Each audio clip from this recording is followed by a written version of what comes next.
So my name is Deborah Akinsulire. I'm from the UK, and being able to be in the clinical setting as a clinical professional, it's really shown me that there are really two sides between being a patient and being a doctor.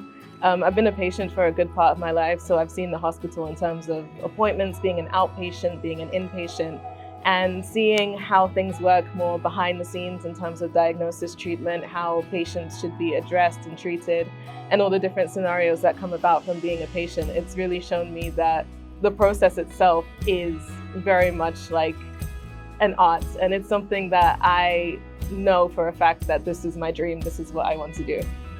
I would tell my younger self when I first started out that there's nothing to be afraid of, because when I first started, I think I had a lot of nerves.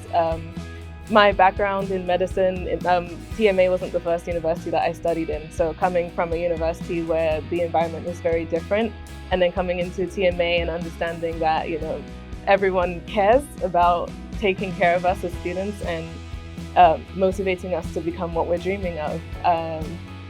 I now know that I'm cared for and that this university it's got our best interests at heart, and it means the world to me to be able to study here. So.